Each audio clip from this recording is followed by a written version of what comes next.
प्रिय विद्यार्थियों नमस्कार। गुरु शिखर क्लासेज के इस यूट्यूब चैनल में आपका हार्दिक स्वागत है। और जिन लोगों ने हमारे इस चैनल को सब्सक्राइब नहीं किया है वो जल्द ही सब्सक्राइब कर दें और बेल आइकन के बटन पर क्लिक कर दें ताकि नए आने वाले जो वीडियो हैं वो आपको मिलते रहें। तो हमारा जो टॉपिक था, कल बात हम कर रहे थे हाइड्रोकार्बन्स के बारे में। हाइड्रोकार्बन के अंदर जो क्लासिफिकेशन था उसके अंदर जो सेकंड पार्ट हमारा बाकी था, जिसके अंदर हम पढ़ेंगे साइक्लिक सिस्टम के अंदर बात कर रहे थे। तो बात करेंगे हम साइक्लिक हाइड्रोकार्बन्स। साइक्लिक हाइड्रोकार्बन्स, आपको पता है कार्बन के अंदर एक अच्छी प्रॉपर्टी पाई जाती है, कार्बन में कैटेनेशन नेचर मिलती है। कौन सी नेचर मिलती है जी? कैटेनेशन। कैटेनेशन बोले तो श्रृंखलन का गुण पाया जाता है। कार्बन के अंदर श्रृंखलन का गुण पाया जाता है। और कार्बन में श्रृंखलन का गुण तीन टाइप का होता है, जो मैंने कल आपको बताया था। एक आपका होता है लीनियर, सेकंड आपका होता है ब्रांच्ड, और थर्ड आपका होता है साइक्लिक, या फिर हम बोल सकते हैं रिंग। तो इनके बारे में तो हमने ओपन चेन हाइड्रोकार्बन्स के अंदर स्टडी कर ली थी। सेकंड जो इसका थर्ड पार्ट था साइक्लिक रिंग, इसकी बात हम हाइड्रोकार्बन्स के कॉन्फ़िगरेशन के सेकंड पार्ट में करेंगे। तो साइक्लिक सिस्टम क्या होता है? कार्बन कार्बन के साथ मिलकर के चक्रीय जो यौगिक बनाता है वो सारे हम साइक्लिक सिस्टम के अंतर्गत पढ़ते हैं। तो एक कार्बन की कोई रिंग नहीं बनती, दो कार्बन की कोई भी रिंग नहीं होती। तो कम से कम रिंग बनाने के लिए कितने कार्बन चाहिए? तीन। तो कार्बन 1, कार्बन 2 और कार्बन 3, तीन कार्बन बना लिए तो इसी आपकी हो गई साइक्लोप्रोपेन। ऐसे आपने यदि 4 कार्बन ले लिए तो ये आपकी हो गई साइक्लोब्यूटेन। इसी टाइप से यदि आपने 5 कार्बन ले लिए तो ये आपकी हो गई साइक्लोपेंटेन। इसी टाइप से यदि आपने मान लीजिए ये आपका सिस्टम है cyclic propane, cyclic butane, cyclic pentane, ऐसे ही 6 कार्बन को ले लें तो ये आपका बन जाएगा साइक्लोहेक्सेन। और 7 कार्बन को यदि हम लेंगे तो ये हमारा सिस्टम बन जाएगा साइक्लोहेप्टेन। ठीक है जी, 1 2 3 4 5 6 7, और ऐसे ही 1 2 3 4 5 6 7 और 8। तो this cyclopropane, this cyclobutane, this cyclopentane, this cyclohexane, this cycloheptane और दिस साइक्लोऑक्टेन। और कार्बन एटम की 2-2 वैलेंसी कंप्लीट है, तो प्रत्येक जो कार्बन परमाणु है उस पे आप 2-2 हाइड्रोजन ऐड कर देंगे, जिससे आपका ये साइक्लिक सिस्टम कंप्लीट हो जाएगा। इसी टाइप से सब कार्बन एटम इन पे कर देंगे तो ये आपके होते हैं साइक्लिक हाइड्रोकार्बन्स। फिर आपने साइक्लिक जो हाइड्रोकार्बन्स थे उनको 2 टाइप में क्लासिफाई किया था। फर्स्ट जो पार्ट था वो था एलिसाइक्लिक हाइड्रोकार्बन, और सेकंड जो पार्ट था वो था आपका एरोमेटिक हाइड्रोकार्बन्स। तो फर्स्ट हम पढ़ेंगे पहले एलिसाइक्लिक हाइड्रोकार्बन। एलिसाइक्लिक हाइड्रोकार्बन,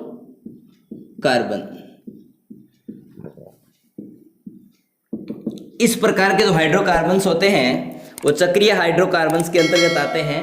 और ये जो हाइड्रोकार्बन्स होते हैं इनकी जो नेचर होती है वो जस्ट लाइक ओपन चेन जो हाइड्रोकार्बन्स थे उनके जैसी होती है। तो उनकी नेचर भी कैसी थी? एलिफेटिक थी। इनकी नेचर भी कैसी होती है जी? एलिफेटिक होती है। और एलिफेटिक जो शब्द है वो लैटिन भाषा के एलिफर शब्द से बना है।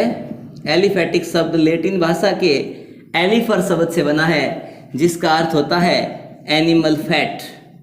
एनिमल फैट जिसको हम बोलते हैं जंतु वसा। जंतु वसा यानी हम कह सकते हैं कि एलिसाइक्लिक है वो भी एलिफेटिक होते हैं, just like open chain hydrocarbons की तरह।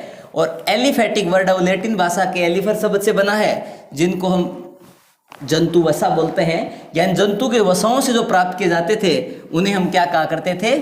एलिसाइक्लिक यानी एलिफेटिक कहा करते थे। अब एलिसाइक्लिक है उनको भी फर्दर 2 क्लास में क्लासिफाई किया गया। फर्स्ट आपकी जो क्लास है उसको नाम दिया गया सैचुरेटेड, क्या बोला गया जी, सैचुरेटेड एलिसाइक्लिक हाइड्रोकार्बन। और सेकंड जो पार्ट आया वो इसका आया अनसैचुरेटेड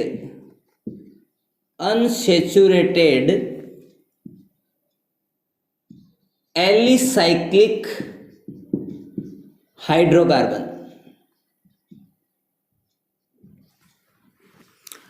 सैचुरेटेड एलिसाइक्लिक हाइड्रोकार्बन्स के अंदर कार्बन कार्बन के बीच सिंगल बॉन्ड मिलेगा और अनसैचुरेटेड एलिसाइक्लिक जो हाइड्रोकार्बन्स हैं उनमें कार्बन कार्बन के बीच या तो डबल बॉन्ड मिलेगा या फिर कार्बन कार्बन के बीच ट्रिपल बॉन्ड मिलेगा या फिर कार्बन कार्बन के बीच डबल मिलेगा और कार्बन कार्बन के बीच ट्रिपल, दोनों बॉन्ड यदि मिले तो इसका मतलब या तो डबल बॉन्ड मिलेगा या ट्रिपल बॉन्ड मिलेगा या फिर डबल और ट्रिपल दोनों मिलेंगे, तो ये आपके आ जाएंगे अनसैचुरेटेड एलिसाइक्लिक हाइड्रोकार्बन्स के अंतर्गत। जैसे आपने ये कहा कि साइक्लोप्रोपेन, दिस आपने बोला था साइक्लोब्यूटेन, इसका नाम आपने रखा था साइक्लोपेंटेन, इसका आपने नाम रखा था साइक्लोहेक्सेन, ये आपकी है साइक्लोहेप्टेन और ये आपकी है साइक्लोऑक्टेन। तो ये सारे के सारे जो कंपाउंड्स आपके हैं वो आते हैं सैचुरेटेड एलिसाइक्लिक हाइड्रोकार्बन्स के अंतर्गत। और अनसैचुरेटेड एलिसाइक्लिक हाइड्रोकार्बन्स के अंदर ये आते हैं, जैसे आपने ये लिखा डबल बॉन्ड, यहाँ पे एक डबल बॉन्ड लगा दिया थी आपकी बन गई साइक्लोप्रोपेन। आपने इसी के अंदर क्या किया, एक ट्रिपल बॉन्ड लगा दिया तो ये आपकी बन गई साइक्लोप्रोपाइन। इसी टाइप से आपने इसमें डबल बॉन्ड लगा दिया थी आपकी बन गई साइक्लोब्यूटेन। इसी टाइप से आपने यदि इसके अंदर ट्रिपल बॉन्ड लगा दिया थी आपकी बन गई साइक्लोब्यूटाइन। इसी टाइप से 5 वाली में डबल बॉन्ड लगाया थी आपकी बन गई साइक्लोपेंटेन। इसी टाइप से आपने यदि इस वाली में ट्रिपल बॉन्ड ऐड कर दिया तो आपका बन गया साइक्लोपेंटाइन। ये सारे के सारे अनसैचुरेटेड हाइड्रोकार्बन्स के अंतर्गत आते हैं। और एग्जांपल यदि हम लें तो इसके अंदर हम बोल सकते हैं कि डबल बॉन्ड भी आ गया और ट्रिपल बॉन्ड भी आ गया, तो ये कंपाउंड जो हो जाएगा, ये कंपाउंड किसके अंतर्गत आएगा, अनसैचुरेटेड एलिसाइक्लिक हाइड्रोकार्बन्स के अंतर्गत आया, क्योंकि इसके अंदर डबल बॉन्ड भी है और ट्रिपल बॉन्ड भी है। तो ये आपके होते हैं एलिसाइक्लिक हाइड्रोकार्बन्स। उसके बाद इसका सेकंड जो पार्ट था वो था आपका एरोमेटिक साइक्लिक हाइड्रोकार्बन्स। तो एरोमेटिक साइक्लिक हाइड्रोकार्बन्स होते हैं, उन कैसे पता चला कि वो एरोमेटिक हैं, तो पुराने टाइम के अंदर क्या हुआ करता था कि स्मेल से देखा करते थे। जिन कंपाउंड्स में स्मेल आया करती थी उनको हम एरोमेटिक कहा करते थे और जिनके अंदर स्मेल नहीं आया करती थी उन्हें हम एरोमेटिक कहा करते थे। तो देखो एरोमेटिक जो आपके हाइड्रोकार्बन्स हैं, एरोमेटिक हाइड्रोकार्बन्स में एरोमेटिक जो वर्ड है वो एरोमा से बना है, लैटिन भाषा के एरोमा शब्द से बना है। और इस एरोमा शब्द का अर्थ होता है स्मेल जिसको हम कह सकते हैं जी सुगंध, यानी इस टाइप के, यानी अच्छी स्मेल, स्वीट स्मेल जिसको हम कह सकते हैं। इन एरोमेटिक वर्ड एरोमा शब्द से बना है और एरोमा का अर्थ होता है स्मेल यानी सुगंध। यानी इस प्रकार के साइक्लिक हाइड्रोकार्बन जिनके अंदर सुगंध आती है उनको हम क्या बोलते हैं जी, एरोमेटिक। और एरोमेटिक जो हाइड्रोकार्बन्स होते हैं इनका जो जनरल फॉर्मूला होता है वो आपका होता है CnH2n-6y। तो वेयर n यहाँ किस बात को इंडिकेट करेगा, नंबर ऑफ कार्बन एटम, ये कार्बन परमाणुओं की संख्या को दर्शाएगा। और यहाँ पे आपका जो y है वो इंडिकेट करेगा नंबर ऑफ बेंजीन रिंग, ये आपके बेंजीन रिंग को इंडिकेट करेगा।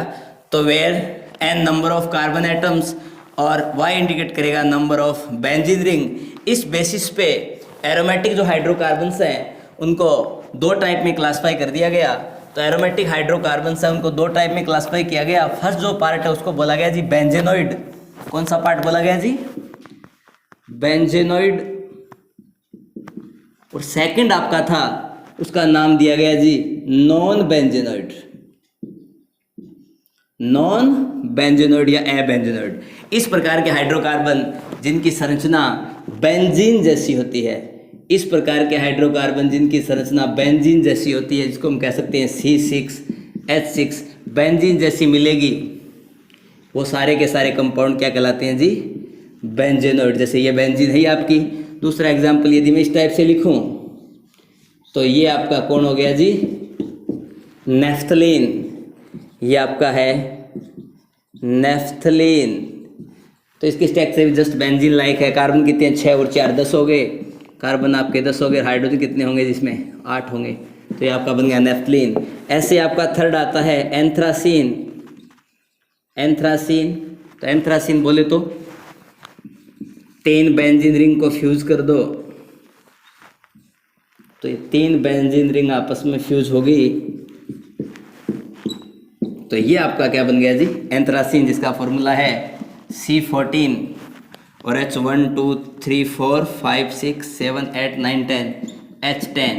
ये सारे के सारे जो कंपाउंड्स आपके हैं वो इस फॉर्मूले को फॉलो करेंगे, CnH2n-6y।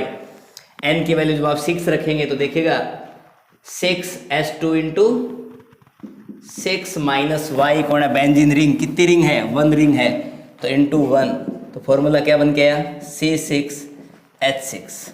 इधर वैल्यू क्या पुट करोगे? 10, तो C10H2 into 10 minus 6 into ring कितनी है जी?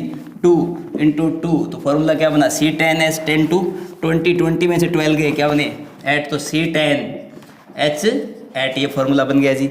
इधर 14 है तो C14H2 into 14 minus 6 into ring कितनी है जी? 3, तो फॉर्मूला क्या बना? C14H10। इस प्रकार से आप इस फॉर्मूले से इनको प्रूव कर सकते हो। तो यानी जिसकी स्ट्रक्चर जस्ट बेंजीन लाइक होगी वो सारे कंपाउंड क्या कहलाते हैं जी? बेंजेनोइड। और नॉन बेंजेनोइड कंपाउंड्स वे होते हैं जिनकी संरचना बेंजीन जैसी नहीं होती है, उन्हें हम बोलते हैं जी नॉन बेंजेनोइड कंपाउंड। जिस प्रकार से आप देखिएगा कि स्ट्रक्चर बेंजीन जैसी नहीं होनी चाहिए, जैसे ये बोलती है, ये भी एक साइक्लिक सिस्टम है, double bond single bond double bond single bond double bond single bond double single double single double single double. ये भी किस टाइप का कंपाउंड है? नॉन बेंजोइड कंपाउंड के स्ट्रक्चर बेंजीन लाइक नहीं है, लेकिन एरोमेटिक है या नहीं?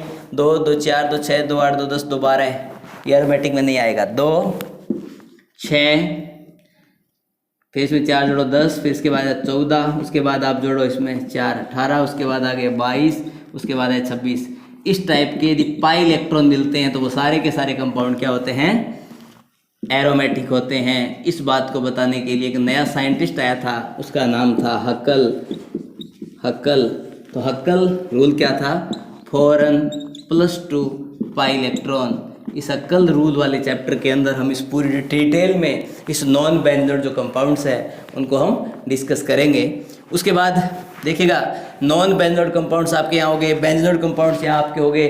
उसके बाद हमारे पास मेन क्लासिफिकेशन बच गया कि ये जितने भी आपके हाइड्रोकार्बन्स हैं या फिर आपके हाइड्रोकार्बन्स होते हैं वो पेरेंट्स होते हैं ऑर्गेनिक कंपाउंड्स के। हाइड्रोकार्बन्स कार्बन और हाइड्रोजन से मिलकर बने हुए बाइनरी कंपाउंड्स होते हैं, और कार्बन और हाइड्रोजन के साथ यदि कोई नॉन मेटल ऐड कर दिया जाए, जैसे ऑक्सीजन है, नाइट्रोजन है, फास्फोरस है, सल्फर है, हेलोजन जैसे फ्लोरीन, क्लोरीन, ब्रोमीन, आयोडीन, इनको ऐड कर दें तो नया कंपाउंड जो जनरेट होगा उसे हम क्या बोलते हैं? ऑर्गेनिक कंपाउंड्स, या तो हम बोल सकते हैं derivatives of hydrocarbons are known as organic compounds. Organic compound जो होते हैं वो हाइड्रोकार्बन्स के डेरिवेटिव होते हैं, और हाइड्रोकार्बन जो होते हैं वो ऑर्गेनिक कंपाउंड्स के पेरेंट्स होते हैं। तो हम कल नई जो क्लास शुरू करेंगे उसके अंदर नोमेनक्लेचर स्टार्ट करेंगे। नोमेनक्लेचर की तीनों जो पद्धतियां हैं उनको डिटेल से पढ़ेंगे, तो एक बार थोड़ा सा पहले पढ़ के आएँ। और आज के लिए बस इतना ही, बाय बाय। आप हमारे चैनल को सब्सक्राइब भी करें और साथ में बेल आइकन बटन पे क्लिक करें ताकि आपको आने वाले जो नए वीडियोज़ हैं वो मिलते रहे। बस आज के लिए इतना ही, ओके बाय।